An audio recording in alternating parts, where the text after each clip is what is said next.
તો રાજકોટ અગ્નિકાંડ મુદ્દે રાજ્ય સરકારની મોટી કાર્યવાહી સામે આવી છે। રાજકોટ પોલીસ કમિશનર રાજુ ભાર્ગવની હાકલપટ્ટી કરી દેવામાં આવી છે, જ્યારે રાજકોટના નવા પોલીસ કમિશનર તરીકે બ્રિજેશ ઝાની નિમણૂક કરવામાં આવી છે। તો રાજકોટના બંને કમિશનર સાથે એડિશનલ પોલીસ કમિશનર વી ચૌધરીની પણ દુર્ઘટના જે ઝોનમાં બની છે તે ઝોન 2ના ડીસીપી સુધીર દેસાઈને પણ હટાવવામાં આવ્યા છે। રાજકોટથી હટાવેલા ત્રણેય આઈપીએસ વેઇટિંગ ફોર પોસ્ટિંગમાં છે।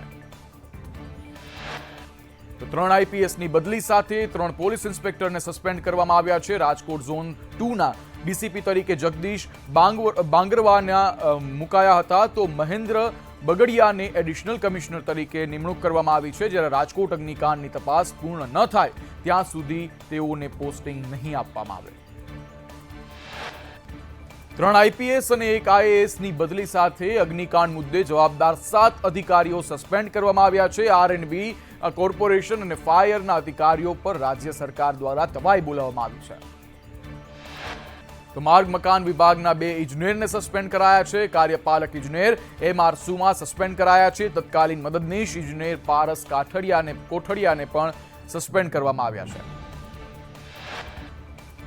રાજકોટ ટીઆરપી ગેમ ઝોનના અગ્નિકાંડ મુદ્દે કલેક્ટર પ્રભવ જોશીએ સરકારને રિપોર્ટ સોંપ્યો છે। 2 પ્લોટમાં ચાલતા ગેમ ઝોનમાં આગથી 27 લોકો મોતને ભેટ્યા, તો 9 ઇજાગ્રસ્ત છે, જ્યારે 6 હજુ સુધી મિસિંગ છે। રાજકોટ અગ્નિકાંડના 3 પાપીઓને ક્રાઇમ બ્રાન્ચે કોર્ટમાં રજૂ કર્યા છે। યુવરાજ સોલંકી, પ્રકાશ હિરેન અને રાહુલ રાઠોડના 14 દિવસના રિમાન્ડ કોર્ટ દ્વારા મંજૂર કરવામાં આવ્યા છે। અગ્નિકાંડના પાપીઓએ ગેમ ઝોનના બાંધકામને ઇમ્પેક્ટ ફી ભરી કાયદેસર બનાવવા ઘટ્યો હતો પ્લાન ઘડ્યો હતો। ફાયર એનઓસી ન હોવાથી મનપા ટીપી વિભાગે ફાઇલ ફગાવી હતી, જ્યારે રહેણાંક પ્લોટમાં ગેમ ઝોનનું બાંધકામ કરવામાં આવ્યું હતું। રાજકોટ અગ્નિકાંડ મુદ્દે ગૃહ રાજ્યમંત્રી હર્ષ સંઘવીની પ્રતિક્રિયા પણ સામે આવી। 13 લોકોના ડીએનએ ટેસ્ટ થયા છે, એક પણ મૃતદેહમાં લોહી બચ્યું જ નથી। 8 થી 9 તબક્કામાં ડીએનએનું પરીક્ષણ કરવામાં આવી રહ્યું છે। રાજકોટ અગ્નિકાંડમાં વધુ 4 મૃતકોના ડીએનએ મેચ થયા છે। ત્યાર સુધી કુલ 13 લોકોના ડીએનએ મેચ થયા છે। સુરપાલસિંહ જાડેજા, નમ્રજીતસિંહ જાડેજા, જયંત ગોરેચા, હિમાંશુ પરમારના ડીએનએ ટેસ્ટ મેચ થયા છે। રાજકોટમાં લાપતા લોકોના પરિજનો લાલ ગુમ થયા છે। સિવિલ હોસ્પિટલ ખાતે પરિજનો ક્રોધિત થયા છે। મૃતકના પરિવારો મૃતદેહની રાહ જોઈ રહ્યા છે। પરિવારજનોએ પીએમ રૂમમાં જવાની પણ માંગણી કરી છે। ત્યારે રાજકોટ સ્મશાન ગૃહમાં ગમગીન દ્રશ્યો સર્જાયા છે। સ્વજનોના હૈયાફાટ રુદન વચ્ચે 2 મૃતકોના અંતિમ સંસ્કાર કરાયા છે। ઉપલેટાના સ્મિતવાડા અને સુનીલ સિદ્ધપુરાના અંતિમ સંસ્કાર કરવામાં આવ્યા છે। અગ્નિકાંડમાં મૃત્યુ પામેલા વીરપુરના યુવક જિગ્નેશ ગઢવીની નકલી અંતિમ યાત્રા। મૃતક 20 દિવસ પહેલા જ ગેમ ઝોનમાં નોકરીએ લાગ્યો હતો।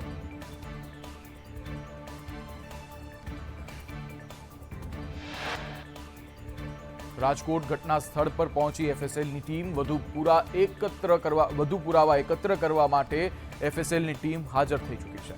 તો રાજકોટ અગ્નિકાંડ મુદ્દે એસઆઈટીએ મહાનગરપાલિકા અને આરએનબીના વર્ષ 2021થી દસ્તાવેજો કબજે કરી લીધા છે।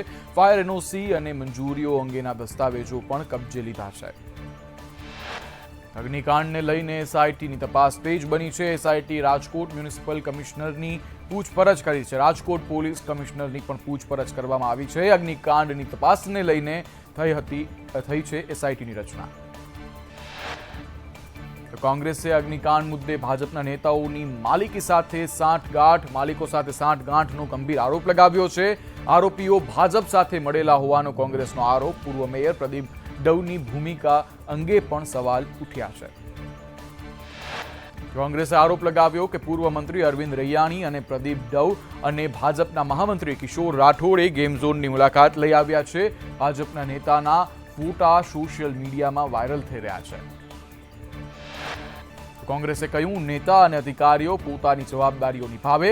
આ ઘટના નૈતિક જવાબદારી સમજીને રાજીનામું આપવાની છે। આઈપીએસની હાજરી હોય ત્યાં પીઆઈને સસ્પેન્ડ કરવાથી શું ફાયદો, તેવા સવાલો પણ કોંગ્રેસ દ્વારા કરવામાં આવ્યા છે।